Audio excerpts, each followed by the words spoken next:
গতিকে এই তত্ত্বটোকে এতিয়া কৈ আছে স্বৰূপে অজ্ঞানী বোলে মই জ্ঞানশীল কৰ্মেন্দ্ৰিয় নিৰোধিয়া কৰ্ম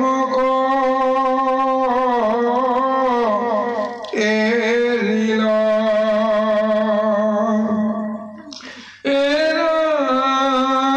কিন্তু কোনো মন বিষয়ত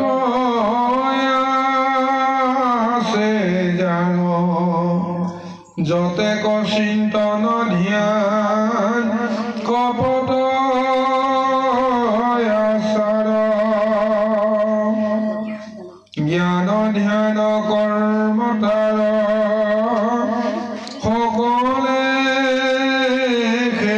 মিছা ইন্দ্ৰিয় মন চলে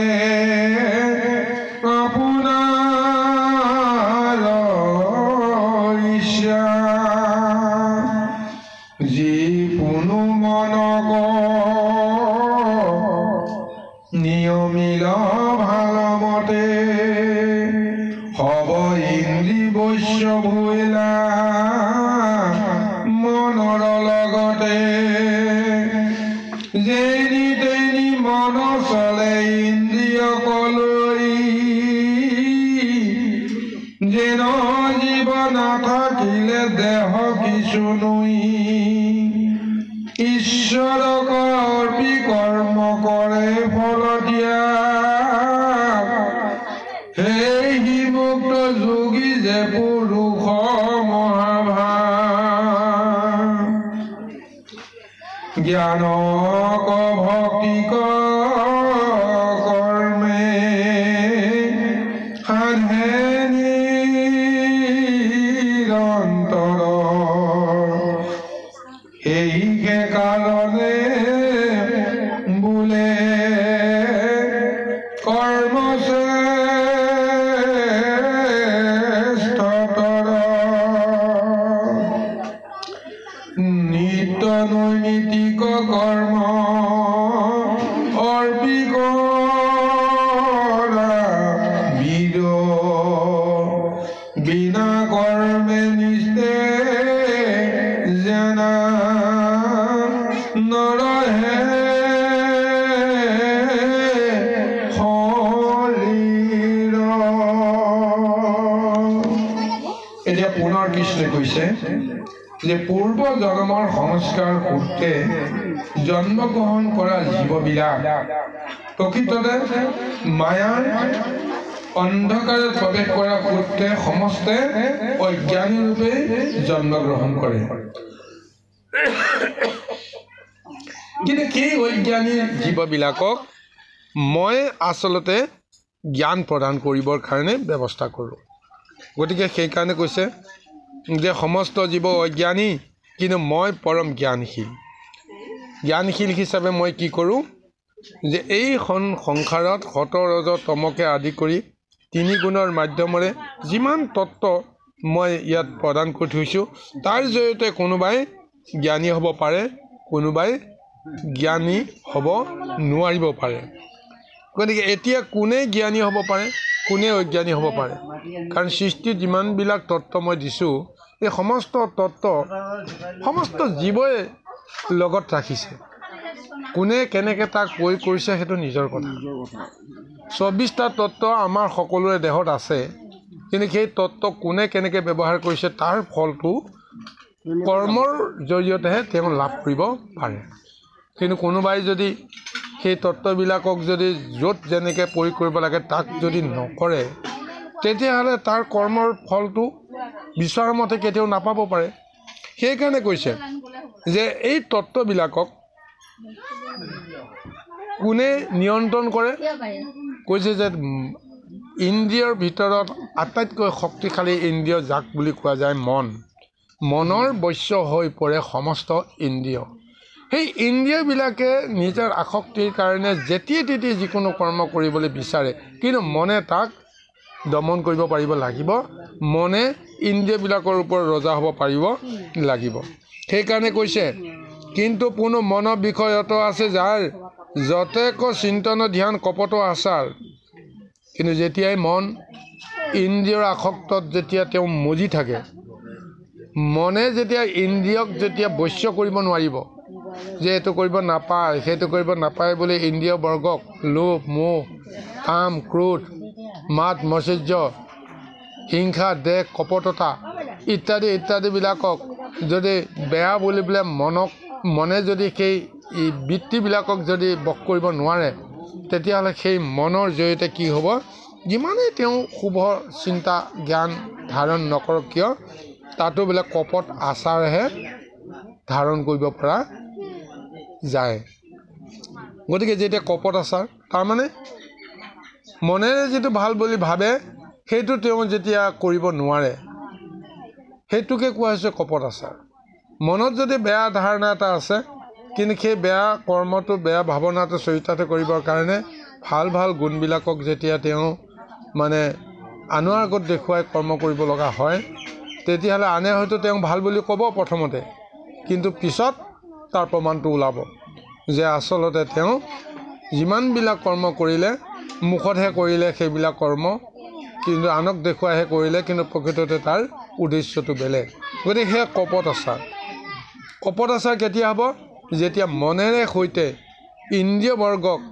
যদি বশ্য কৰিব পৰাকৈ শুদ্ধ এটা জ্ঞান আৰু ধাৰণ যদি তেওঁ কৰিব নোৱাৰে তেতিয়াহ'লে সেইটো কপট আচাৰ হ'ব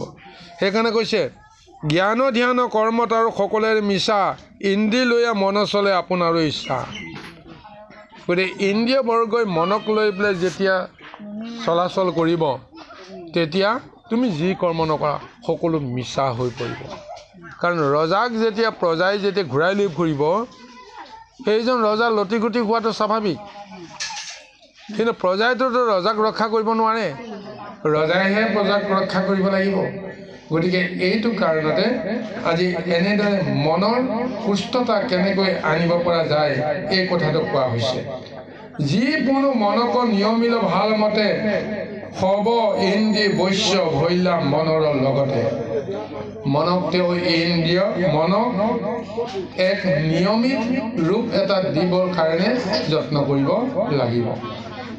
আমি কাম ক্ৰোধ লোভ মোহ মাত মৎসৰ্য এইবিলাক বেয়া বুলি জানো কিন্তু দেহৰ পৰা তাক উলিয়াই দিব নোৱাৰোঁ কাৰো শক্তি নাই মোৰ একেবাৰে খং নাই এই বুলি কেতিয়াও অহংকাৰ কৰিব নোৱাৰে মোৰ কাম ভাৱনা মোৰ একেবাৰে নাই এইটো বেয়া মই এৰিলোঁ কোনেও সেইটো কেতিয়াও অহংকাৰ কৰি ক'ব নোৱাৰে কোন মুহূৰ্তত শুই থকা বাঘটো যেতিয়া সাৰ পাই যাব তেতিয়া কি ৰূপ ল'ব ক'ব নোৱাৰে এই ইন্দ্ৰিয়বিলাকক আমি দমনহে কৰি ৰাখিব পাৰোঁ অধীন কৰি ৰাখিব পাৰোঁ কিন্তু ইন্দ্ৰিয়বিলাকক আমি কোনোদিন নাশ কৰিব নোৱাৰোঁ 24টা তত্ত্ব দেহৰ ভিতৰত যেনেদৰে আছে যেনেকেই নহওক তেওঁলোকে থাকিবই কিন্তু কোনটো ইন্দ্ৰিয়ৰ জৰিয়তে কি কৰ্ম কৰিম মনে তাক নিৰ্ধাৰণ যদি কৰে সেই সমস্তবিলাক মনৰ বশ্য হৈ পৰে গতিকে সেইকাৰণে কৈছে যদি ইন্দ্ৰিয় লগত লৈ মনে যদি কৰ্ম কৰে তেতিয়াহ'লে সেইটো কৰ্ম মনৰ ইচ্ছামতে শুদ্ধ কৰ্মই হ'ব কিন্তু ইন্দ্ৰিয় বাসনাৰ মতে যদি মনে কৰিবলৈ যদি বাধ্য হয় তেতিয়াহ'লে সেইটো কৰ্ম কেতিয়াও শুদ্ধ হ'ব নোৱাৰে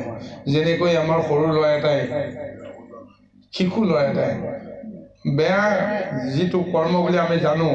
সেইটোকে নকৰিলে তেওঁ শান্ত নহয় যিটো বেয়া বস্তু তেওঁক দিব নালাগে দিলে হয়তো তেওঁ ক্ষতিকাৰক বুলি আমি জানো কিন্তু সেই বস্তুটো নাপালে তেওঁ এতিয়া কান্দি কটি তেওঁ মানে অস্থিৰ হৈ যায় তেওঁ শান্ত কৰিবৰ কাৰণে তেওঁ বিচৰা বস্তুটোকে যদি আমি দিওঁ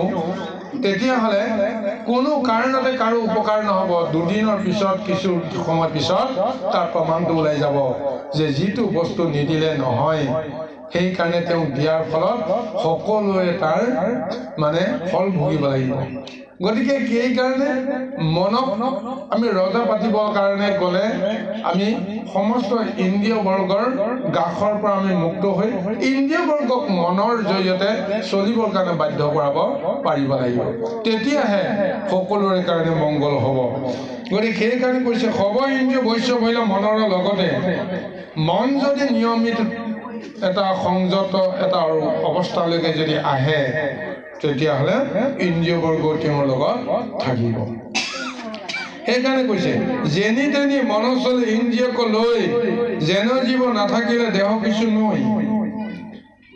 ঈশ্বৰক অৰ্পি কৰ্ম কৰে ফল ত্যাগ সেই মুক্ত যোগী যে পুৰুষ মহাভাগ এটা আচল কথাটো এতিয়া কৈছে যে ইন্দ্ৰিয়ই যেনি তেনি মনক লৈ চলে দেহটো ঠিক তেনেকৈ নানা ধৰণৰ এই ২৪টা তত্ত্বক মনকে আদি কৰি ইন্দ্ৰিয় বৰ্গক লগত লৈ দেহটো ঘূৰি ফুৰে এতিয়া কথাটো হৈছে কি দেহ নাথাকিলেতো ইন্দ্ৰিয় বৰ্গও কৰ্ম কৰিব নোৱাৰে গতিকে দেহটোৱে ক'ব লাগিব যে মই এইটো কৰ্ম কৰিব নোৱাৰো গতিকে সেইকাৰণে দেহটোৰ জৰিয়তে যিহেতু ইন্দ্ৰিয় বৰ্গও কৰ্মখিনি কৰিব লগা হয় এতিয়া এই তত্ত্বটো এতিয়া দিছে যদি বিষয় সূত্ৰে কিছু কৰ্ম যদি আমি কৰিব লাগে তেতিয়াহ'লে সমস্ত কৰ্মৰ ফল আমি ত্যাগৰ বাসনাটো লৈহে কৰ্ম কৰিব লাগিব আমি কাৰ কাৰণে ত্যাগ কৰিম ঈশ্বৰৰ কাৰণে ত্যাগ কৰিব লাগিব কৰ্মফল ত্যাগ কৰিম কাৰ কাৰণে ঈশ্বৰৰ কাৰণে আমি এই জ্ঞান তত্ত্বটো আমি এনেদৰে বুজিব লাগিব যে এইখন সংসাৰত আমি কাৰ কাৰণে আহিব লগা হলো এইখন সংসাৰ কাৰ কোনে সৃষ্টি কৰিলে এইখন সংসাৰ ভগৱন্তে কৰা সৃষ্টি এইখন সংসাৰত ভগৱন্তৰে সৃষ্টি আমি সমস্ত জীৱ ভগৱন্তে তেওঁৰ সৃষ্টিৰ সংসাৰত তেওঁৰ সৃষ্টিৰ জীৱৰূপত আমাক এইখন সংসাৰলৈ আহিছে তেতিয়াহ'লে ইয়াত যিমানখিনি কৰ্ম কৰিম সেইখিনি কাৰ কৰ্ম হ'ব সেইখিনি নিশ্চয় ঈশ্বৰে কৰ্ম হ'ব লাগিব গতিকে যি কৰ্ম নকৰোঁ কিয় ভাল হওক বেয়া হওক তাক বিচাৰ কৰাৰ আগতে সেই সমস্ত কৰ্ম যদি ঈশ্বৰতে যদি অৰ্পণ কৰি কৰ্মখিনি কৰোঁ তেতিয়াহ'লে কৰ্মৰ ফল ত্যাগ কৰাটো আমাৰ কাৰণে সহজসাধ্য হ'ব যে অমুকখিনি পাবই লাগিব অমুকখিনি নাপালে নহ'ব এই বাসনাটো আমি কৰাৰ পৰিৱৰ্তে ভগৱন্তৰ ওচৰত যদি আমি অৰ্পণ কৰি দিওঁ যে মোক কি লাগে প্ৰভু তুমি জানি বুজি যি দিয়া তাতেই আমি সন্তুষ্ট থাকিব লাগিব এনেকুৱা এটা ভাৱনাৰে যদি আমি কৰ্ম কৰোঁ সেই কৰ্মটোকে কোৱা হৈছে ফলত্যাগী কৰ্ম আৰু সেই কৰ্ম কৰিলেহে আমি প্ৰকৃততে সুখী হ'ব পাৰিম সেইকাৰণে কৈছে সেই মুক্ত যোগী যে পুৰুষ মহাভাগ সেইজন এজন মহামুক্ত যোগীত পৰিণত হ'ব যিজনে সমস্ত কৰ্ম ঈশ্বৰক অৰ্পণ কৰিয়ে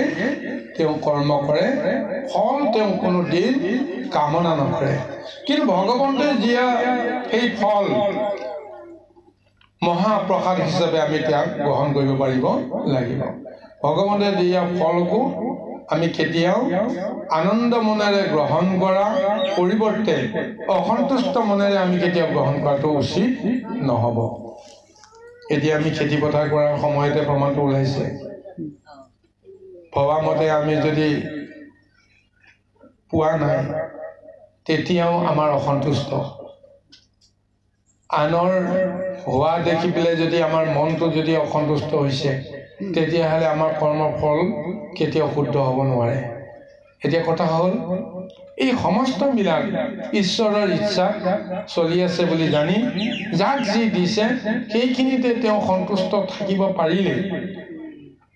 সেইজনকে কোৱা হৈছে মুক্ত যোগী কিন্তু কৰ্ম নকৰিলেতো কোনো থাকিব নোৱাৰে গতিকে কৈছে যে কৰ্ম নকৰিলে কাৰ ক্ষতি হয় যিটো দেহক লৈ আমি কৰ্ম কৰিছোঁ যিটো দেহক লৈ আমি অহংকাৰ কৰিছোঁ যিটো দেহক লৈ আমি ভোগ কৰিছোঁ কৰ্মহীন দেহটো বেছি দিন নাথাকে গতিকে ক্ষতিকাৰ হ'ব গতিকে দেহটো থাকিলেহে ইন্দ্ৰিয় বৰ্গই কৰ্ম কৰে আৰু ভগৱন্তে দেহটো দিছে কাৰণ কি সেইটো কাৰণে কৰ্ম কৰিবৰ কাৰণে তোমাৰ দেহটো দিছে কিন্তু তুমি কি কৰ্ম কৰিবা নিৰ্ণয়টো তুমি আত্মজ্ঞানেৰে ল'ব পাৰিব লাগিব এইকাৰণে কৈছে জ্ঞানক ভক্তিক কৰ্মে সাধে নিৰন্তৰ সেইকে কাৰণে বোলে কৰ্ম শ্ৰেষ্ঠতৰ নিত্য নৈমিত্তিক কৰ্ম অৰ্পি কৰা বীৰ বিনা কৰ্মে নিষ্ঠে জানা নৰহে শৰীৰ কৰ্মহীন লোকে কোনোদিন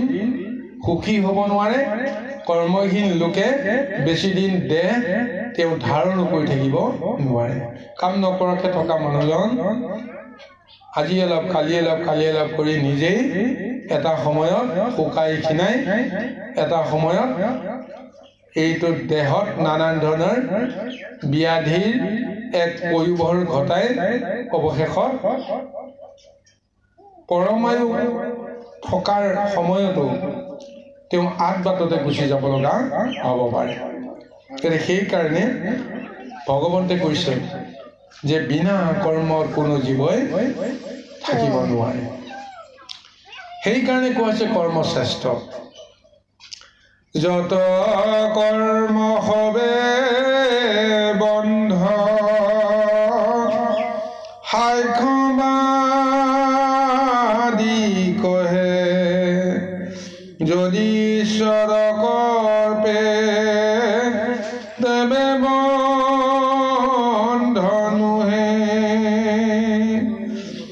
কৰ্মযোগী বিষ্ণু তাক জানা ধনঞ্জয়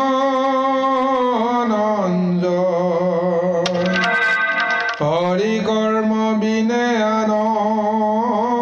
কৰ্মে বান্ধ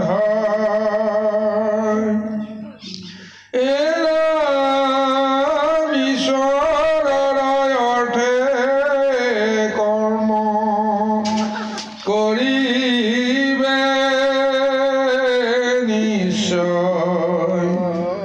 এই কৰ্মে পূৰ্বৰ বাসনাহু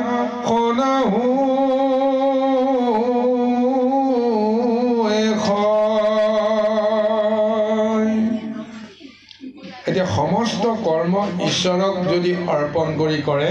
তেতিয়াহ'লে সেইজনক কোনোদিনে কৰ্ম বন্ধই নাপায় কৰ্ম কৰি যেতিয়া আমি কৰ্মত বন্ধ হ'ব লগা হয় তেতিয়াহ'লে আমি কেতিয়াও সেই কৰ্ম কৰি সুখী হ'ব নোৱাৰোঁ গতিকে সেইকাৰণে কি কৰ্ম কৰিলে কৰ্মৰ বন্ধনৰ পৰা মুক্ত হ'ব পাৰে যদি ঈশ্বৰক অৰ্পণ কৰি কৰা কৰ্ম হয় তেতিয়াহ'লে সেই কৰ্মৰ প্ৰতি নিজৰ আসক্তি নাথাকে কৰ্মৰ বন্ধনে কেতিয়াও নাপায় ইটো কৰ্মৰ পিছত সিটো কৰ্ম এইবিলাক কৰ্মৰ বন্ধনৰ ব্যৱস্থা গতিকে বিনা হৰি কৰ্মত কোনো কাৰণতে সুখী হ'ব নোৱাৰে সেইকাৰণে কৈছে ঈশ্বৰ অৰ্থে কৰ্ম কৰিবে নিশ্চয় সেই কৰ্মে পূৰ্বৰ বাসনা হৈবে ক্ষয় গতিকে পূৰ্ব জন্মৰ কৰ্মফল ভোগী জীৱবিলাকে নানা পৰিৱেশত জন্মগ্ৰহণ কৰি কৰ্ম কৰিব লাগে কিন্তু যদিহে আমি এই সমস্ত সংস্কাৰৰ পৰা মুক্ত হ'ব লাগে ঈশ্বৰৰ অৰ্থে কৰ্ম যদি কৰোঁ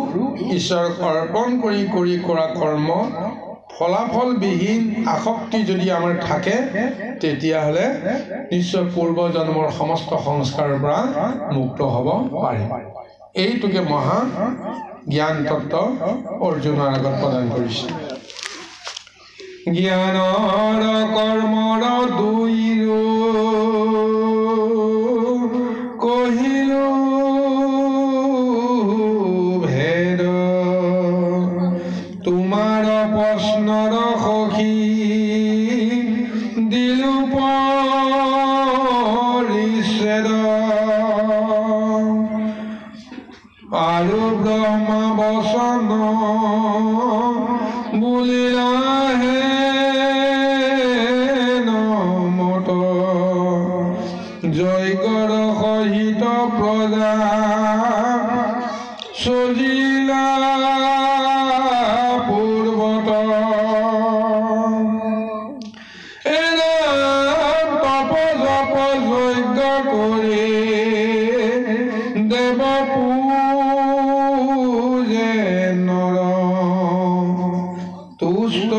আজ্ঞা দেবতায়ো দেই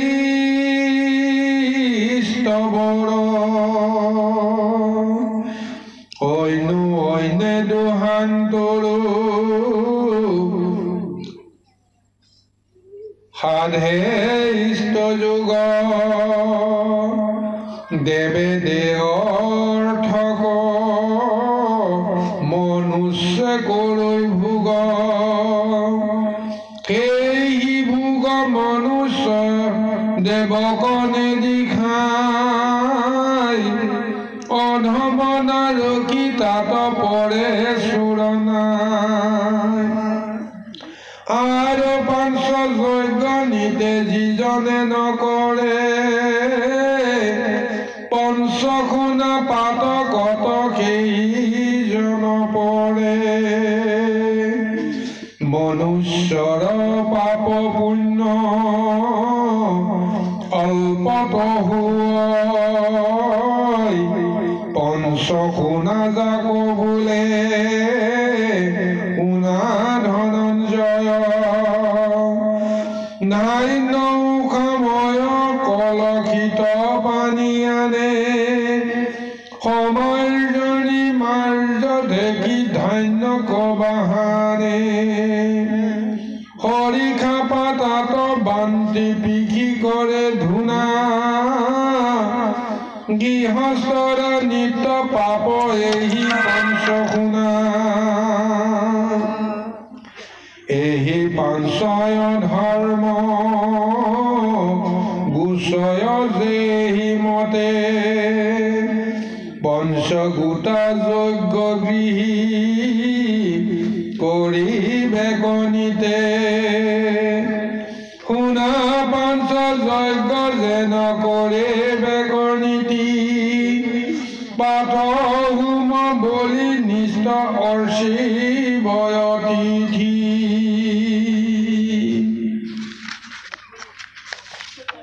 স্নান দেৱ পূজা কৰি তৰ্পিবে কণৰে হোম বুলি স্তুতি পাঠ স্তাতয় নন্তৰে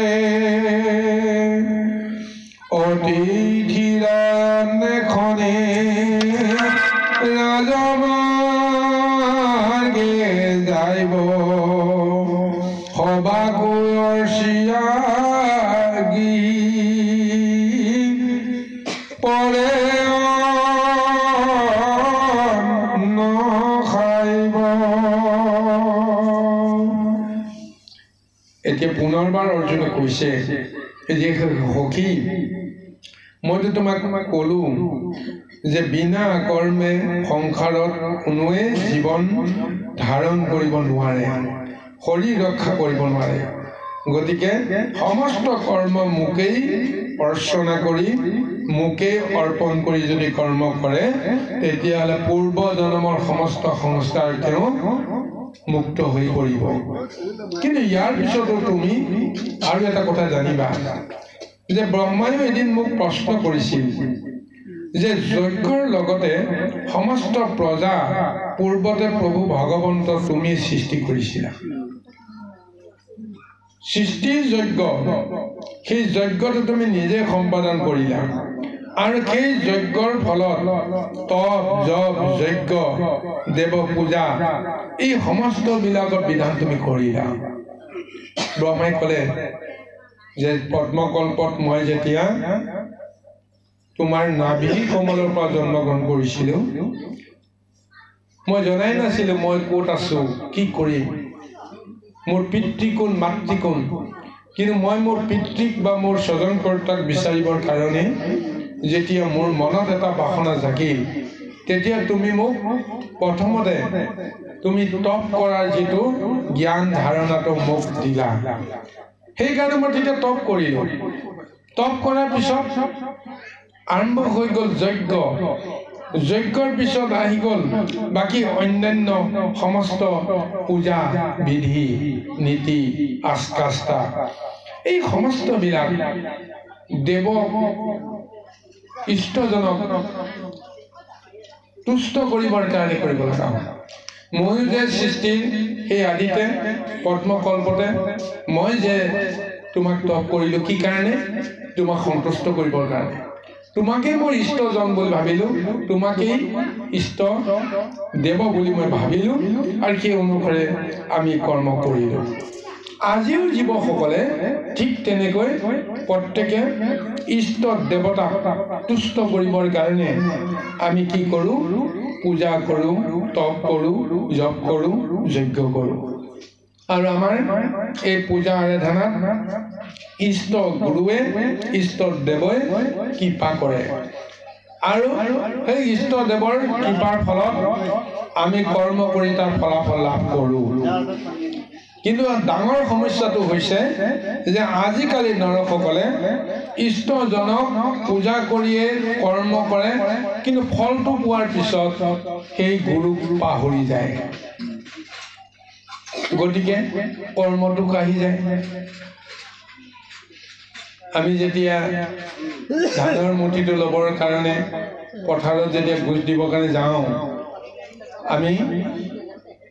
ধূপ চাকি জ্বলাই আমি কোনোবা এজনক আমি প্ৰথমতে আমি আৰাধনা কৰি লওঁ সেইজনে হৈছে আমাৰ ইষ্ট দেৱ তেওঁ দিলেহে আমি পাম এই ধাৰণাটো লৈ কৰ্ম কৰোঁ তাৰপিছত 4 মুঠি বীজ আমি সিঁচি দিওঁ 4 মুঠি জীৱক দিম বুলি উৰণ বুৰণ গজন ভ্ৰমণ 4 মুঠি জীৱৰ কাৰণে আমি কৰ্ম কৰোঁ এই তত্ত্বটো আমি বুজি পাওঁ নাপাওঁ বেলেগ কথা কিন্তু শপতটো আমি খাই দিওঁ খাই দি 3 মুঠি 4 মুঠি জীৱৰ কাৰণে 4 মুঠি আমি প্ৰথমতে বীজ আমি সিঁচি দিওঁ কিন্তু যেতিয়া আমি সেই ফলটো পাওঁ আমি পাহৰি যাওঁ যে দেৱতাৰ সন্তুষ্টি ফলত দেৱতাই কৃপা কৰি আমাক এই ফলটো দিলে কিন্তু আমি ফলটো যেতিয়া আমি পাম ইষ্টজনক আমি পাহৰি যাওঁ গতিকে এইকাৰণে আমি কৰ্মদুখত পৰোঁ সেইকাৰণে কৈছে দেৱে দেও অৰ্থক মনুষ্য কৰে ভোগ সেই ভোগ মনুষ্য দেৱক নিদি খায় অধম নাৰকী তাত পৰে চুৰ নাই এতিয়া আমি কাৰ ভোগ কৰি আছো দেৱতাসকলৰহে বোলে ভোগ কৰি আছো দেৱতাসকলৰ সম্পদহে আমি ভোগ কৰিছোঁ এতিয়া এইটো দেহত আমি এইটো দেহৰ কথাকে কৈ আছো এইটো দেহত কি আছে এতিয়া জ্ঞান তত্ত্বৰে বিশ্লেষণ দিছে ইয়াৰ প্ৰত্যেকটো অংগ পতংগত একোজন দেৱতাক সাক্ষী কৰি থৈছে অৰ্থাৎ দেৱৰ দেহ এইটো আমি লাভ কৰিছোঁ চকুত আছে চন্দ্ৰ সূৰ্য মুখত আছে অগ্নি কাণত আছে দশদিকপাল নাকত আছে অশ্বিনী কুমাৰ হস্তত আছে ইন্দ্ৰ পদত আছে বিষ্ণু গৈহত আছে মিত্ৰ লিংগত আছে প্ৰজাপতি এই সমস্ত ইন্দ্ৰিয়বিলাকৰ বাহিৰেও দেহৰ অন্যান্য অংগ পতংগতো নানা দেৱ প্ৰভু ভগৱন্তে অধিকাৰ দি থৈছে আৰু এইটো দেহটোৱেতো আমি কৰ্ম কৰি আছো গতিকে এই দেহটোৰ জৰিয়তে কৰ্ম কৰিছে আচলতে এই কৰ্মটো কোনে সাধন কৰিছে এই দেৱতাই দেৱসকলে এই কাৰ্যটো আমাক সাধন কৰি দিছে যি কৰ্ম সাধন হ'ব এই কৰ্মটো আচলতে সেই দেৱসকলৰ কৃপাতহে আমাৰ সাধন হয় গতিকে সেইকাৰণে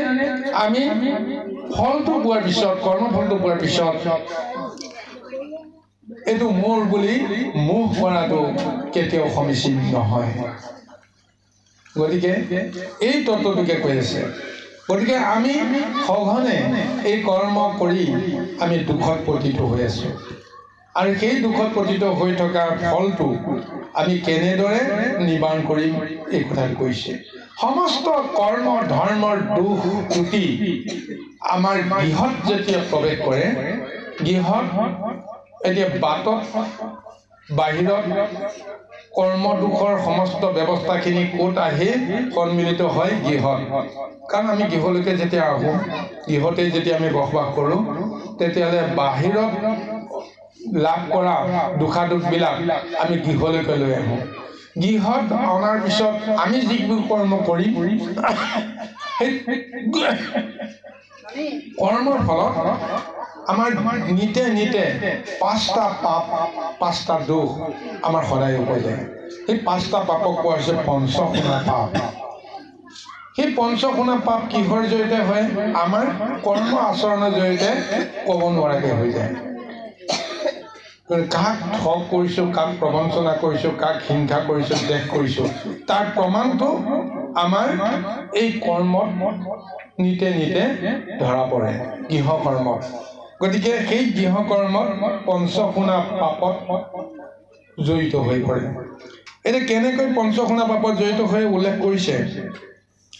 যে ধান্য উখুৱায় কলখিত পানী আনে সমাৰ্জনী মাৰ্জনী ঢেকি ধান্যক বাহানে খৰিখা পতাত বান্তি বিকি কৰে ধুনা গৃহস্থৰ নিত্য পাপ এই পঞ্চখুণা সমস্ত পাপ আহি পঞ্চখুণাত লিপ্ত হয় কৰ্মৰ জৰিয়তে দেখা যায় যে আমি যিটো আহাৰ বিহাৰ কৰিবৰ কাৰণে কৰ্ম কৰোঁ কিহত গতিকে তাৰ ফলত সৰু সৰু উদাহৰণ আমাক দিছে আমি কি কৈছো ধান্য উখুৱাই যিটো আমাৰ ধান যিটো শস্য বা লক্ষ্মী বুলি যাক আমি কওঁ যাৰ জীৱনী শক্তি এটা আছে যাক লৈ আমি পুনৰ আমি শস্য উৎপাদনৰ কাৰণে চিন্তা কৰোঁ তাক আমি কি কৰোঁ তাক কণটো মাৰি আমি তাক কি কৰি আছোঁ তাৰ জীৱনী শক্তিটো নাশ কৰিছোঁ গতিকে সেই ধান্য উখুৱাই শব্দটোতে আমি যে ঠাণ্ডা হৈ থকা সেই শীতল হৈ থকা বীজটো গৰম পানী পেলাই দিয়াৰ ফলত তাৰ বীৰ্য শক্তিটো আমি যে নাশ কৰি পেলাওঁ গতিকে সেইটো কাৰণতে আমাৰ নিতে নিতে অকল ধান উখোৱাৰ শব্দটো অকল ধানকে কোৱা নাই গৰম পানীত যে আমি কিছুমান বস্তু যে আমি দিব লগা হৈ যাওঁ উখুৱাব লগা হৈ যাওঁ তাতে তাৰ শক্তিটো নাশ নহয় জানো বাৰু অকল ধানকে তাকে কোৱা নাই যে কি কৰি যে আমাৰ সুন্দৰভাৱে কথা এটা আহিছে নহয় যে কণীটো বইল কৰাতকৈ তাক উহুৱাই দিম বুলি কোৱা নিচিনা কথাটো সেইটোৱে যে কণীটো বইল কৰিবলৈ যাওঁতেও যিটো হ'ল তাত যিটো কণটো বা তাৰ ব্ৰহ্ম শক্তিটো তাত নাশ হৈ গ'ল গৰম পানীত পেলাই দিয়াৰ লগে লগে ঠিক তেনেকৈ একেটাই গৰম পানীত আমি নানান ধৰণৰ জীৱক আমি তাত পেলাই আছোঁ গতিকে সেইটো এটা মহা অপৰাধ আমাৰ নিতে নিতে হৈ আছে কলখিত পানী অনাটোকো বোলে এটা দুখ বুলি ধৰিছে কাৰণ আমি যেতিয়া যিটো পাত্ৰ ব্যৱহাৰ কৰিম আমি খাবৰ কাৰণে আমি পানী আনিবলৈ যাওঁতে আমাৰ দুখ হয় ক'ৰ পৰা দুখ হয় এই কথাটো আমি চাব লাগিব কাৰণ পানী থাকে ক'ত আপোনাৰ কুৱাত থাকে বা হেৰিত থাকে বা পৃথিৱী মানে ধৰক একেবাৰে গভীৰত থাকে বা ক'ৰবাত পুখুৰীত থাকে বা ক'ৰবাত বিলত খালত থাকে কিন্তু সেই পুখুৰীটো কোনোবা নহয় কোনোবা এটা অধিকাৰটো আছে গতিকে সেইজনে ৰখি আছে আমি কিন্তু তাক নুসুধাকৈ আমি লৈ আহোঁ পানীত ভৰাই গতিকে ঠিক তেনেকৈ অনধিকাৰত আমি কাৰোবাৰ পৰা আমি কিবা এটা আমি লৈ আহোঁ সিও এটা বোলে অপৰাধ সমাৰ্জনী মাৰ্জন আমি সদায় দিনে আমি কি কৰোঁ আমি ঠাইটো চাফা কৰাৰ বিনিময়ত আমি বাহনি লৈ ঝাৰু লৈ আমি নানান ধৰণৰ জীৱবিলাকক পোক পৰুৱাকে আদি কৰি এই সমস্তবিলাকক নিতে নিতে আমি কি কৰি আছোঁ তেওঁলোকক মাৰি আছোঁ সিও এটা অপৰাধ হয় আৰু আমি যেতিয়া ঢেঁকীত যেতিয়া আমি ধান বান্ধিম সেও এটা মহা অপৰাধ তাৰমানে আমাৰ জীৱবিলাকক আমি তাত খুন্দি মেহি মানে পিহি আমি তাৰ জীৱনী শক্তি নাশ কৰোঁ গতিকে এনেদৰে আমি নিতে নিতে আমি কৰ্ম দুখত পৰি আছোঁ গতিকে এই কৰ্মৰ দুখৰ পৰা আমি কেনেকৈ ৰক্ষা পৰিম তাৰ কাৰণে আমি চিন্তা কৰিব লাগিব এতিয়া সমস্ত পাপ আনি পেলাই ক'ত সোমাই থৈছে আমি বিষয়ৰ ভোগ কৰিবলৈ কৰ্ম কৰিবলৈ গৃহত যিখিনি নীতি আচাৰ পালন কৰোঁ তাতেই সোমাই আছে পঞ্চখুণা পাপ গতিকে নিতে নিতে এই পঞ্চখুণা পাপ আমি নাশ কৰিব লাগিব তাৰ কাৰণে 5টা যজ্ঞ আমি ডেইলি আমি কৰি থাকিব লাগিব কিন্তু 5টা যজ্ঞ কৰিবৰ কাৰণে একেবাৰে সহজ পন্থটো ভগৱন্তে আমাক দিছে যে কেনেকৈ এই পঞ্চযজ্ঞ আমি নিজে নিজে কৰিম গতিকে কৈছে পঞ্চজোতা যজ্ঞ গৃহী কৰিবেক নিতে শুনা পাঞ্চ যজ্ঞ যেন কহিবেক নীতি পাঠ হোম বলি নিষ্ঠ অৰ্চিব অতিথি এতিয়া প্ৰথম কথাটো হৈছে কি আমি এই গৃহ কৰ্ম কৰিবলৈ যাওঁতে 5টা আচৰণ আমি অতি শুদ্ধভাৱে কৰিবলৈ সদায় যত্ন কৰিব লাগিব এটা পাঠ হোম বুলি কৈছে পাঠ হোম এই শব্দ দুটাত আমাৰ কি আছে যে ঈশ্বৰৰ প্ৰতি থকা ভক্তি ভাৱনা গুৰুৰ প্ৰতি থকা আমাৰ শ্ৰদ্ধা ভক্তি এই গোটেই কথাখিনি ইয়াত সোমাই আছে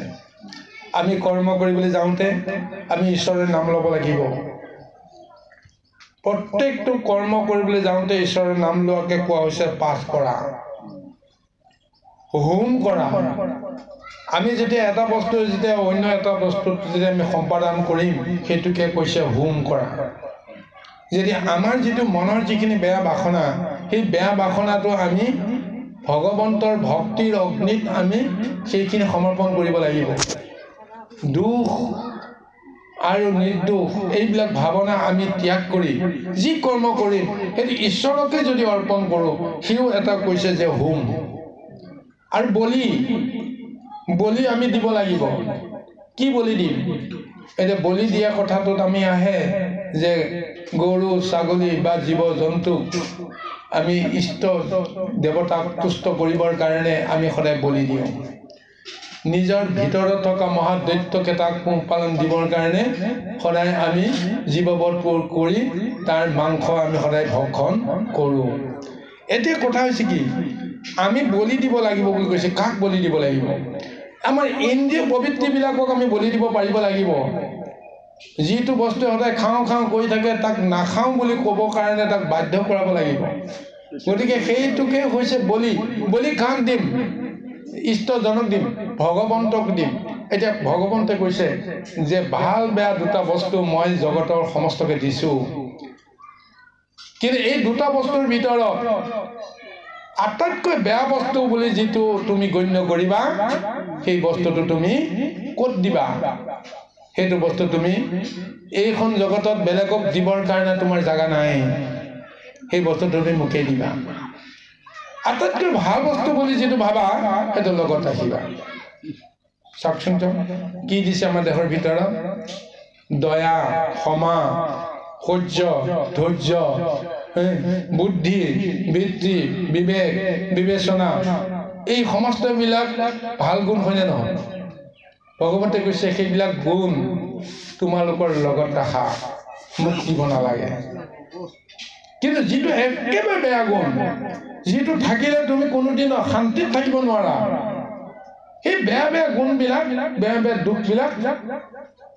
তুমি উলিয়াই পেলাই আনকো দিব নোৱাৰা কিন্তু বেয়া বস্তু এটা আনক তুমি দিলে কি হ'ব কওকচোন বাৰু নিজে বাচি আনক মাৰিবৰ কাৰণে যত্ন কৰাটো কিয় এটা অপৰাধ নহয় জানো বাৰু গতিকে এইকাৰণে কৈছে খং ৰাগ অভিমান হিংসা দেহ কপটতা এইবিলাক মানে অসূয়া প্ৰবৃত্তিবিলাক তুমি মোকেই তুমি দি দিয়া মোৰ নামত সম্পাদন কৰি দিয়া কোনোবাই তোমাক নিন্দা কৰিছে গালি পাৰিছে তুমি ঈশ্বৰক চিন্তা কৰা হে প্ৰভু কি কৰা যায় গতিকে ঈশ্বৰক যদি সেইখিনি সময়ত তুমি চিন্তা কৰিব পাৰা ঈশ্বৰক তোমাৰ খং অভিমান ঈৰ্ষা দেহ কপটতা বুদ্ধিবিলাক সেইখিনি সময়ত সাৰ নাপায় আনে গালি পাৰি থাকিলেও তুমি ধৈৰ্য ধৰিব পৰা গুণটো তুমি লাভ কৰিবা তেতিয়া লাভ হ'ব কাৰ তোমাৰ নিজৰ হ'ব লাভ হ'ব কাৰ সিজনৰ হ'ব যিজনে মোক খং কৰি আছে যিজনে মোক ক্ৰোধ কৰি আছে যদি সঁচাকৈ ধৈৰ্য ধৰি তেওঁৰ প্ৰত্যেকটো কথাকে মই যদি নিমাতে থাকি যদি মই গ্ৰহণ কৰোঁ এটা সময়ত তেওঁ নিজে নিজে ওপৰ খাই গুচি যাব জিকিব কোনে গালি পাৰিও যদি তাৰ যদি খং উঠাব নোৱাৰে লাষ্টত আকৌ তেওঁ নিজকে ক্ৰোধিত কৰি গুচি যাব লাগে যে ইয়াক কৈ একো লাভ নাই ইয়াক কাম নাই কৈ থাকিলেও ইয়াৰ একো নাই গতিকে ইয়াৰ লগত যুঁজি কি লাভ আছে বুলি নিজেই ওপৰ খাই গুচি যাব লাগিব তাৰমানে তেওঁ পৰাজিত হ'ব সেইকাৰণে প্ৰভু ভগৱতে কৈছে যে নিজৰ দুষ্ট প্ৰবৃত্তিবিলাকক তুমি বলি দিব লাগিব বলি দি তুমি কাক অৰ্চনা কৰিবা যে মোক দিবা মোকেই দিবা গতিকে এই কৰ্মখিনি কৰাৰ পিছত তুমি নিজৰ আচল স্বৰূপটো উপলব্ধি কৰিব পাৰিবা সেইকাৰণে কৈছে কৰ্ম এৰি লোকে ধৰি বেক মোৰ মন কৰ্ম লোপতে নষ্ট কৰ্মে পাপী হইব নৰ মই নাক কৰ্তব্য হইলো সকলো লোকৰ যদি তুমি কৰ্ম কৰা তেতিয়াহে কৰ্ম দুখে পাব যদি তুমি কৰ্ম কৰা তেতিয়াহে কৰ্ম শুদ্ধ শুদ্ধি ৰূপটো তুমি জ্ঞান বুদ্ধিটো তুমি তেতিয়াহে তুমি লাভ কৰিব পাৰিবা কিন্তু কৰ্মই নকৰা কিন্তু লোকৰ ওপৰত তুমি যদি এই কৰ্মটো এনেকৈ কৰিব লাগে তেনেকৈ কৰিব লাগে তেনেকৈ কৰিব লাগে বুলি উপদেশ দিয়া এদিন তুমি নিজেই তাৰ ফল ভোগী তুমি লজ্জিত হ'ব লাগিব যদি তোমাক কয় দিয়াচোন মইতো নাজানো তুমিয়ে কৰি দেখুৱাচোন উদাহৰণ হিচাপে যেতিয়া তোমাকে আগুৱাই দিব তেতিয়া তুমি সেইদিনাখন নিজে নিজে ধৰা পৰি যাবা তুমি জ্ঞানেহে বুজিছিলা যে এইটো কৰ্ম এনেকৈ কৰিলে এনেকৈ হ'ব কিন্তু ব্যৱহাৰিক যিটো মানে আচৰণ সেইখিনি যদি তুমি কৰ্ম কৰা তেতিয়া তুমি জানিবা যে কৰ্ম কৰাটো কিমান সহজো নহয় কিমান কঠিনো নহয় তাৰ আচল স্বৰূপটো কৰিলেহে তুমি জানিবা গতিকে সেইকাৰণে কৈছে যে কৰ্ম নাশ হইলে সকলো লোকৰ তুমি যদি কৰ্ম নকৰা তেতিয়াহ'লে কৰ্ম নাশৰ দুখ সকলোৰে গালৈকে আহিব সেইকাৰণে তেওঁ কৈছে লোকৰ পৰ্বতাব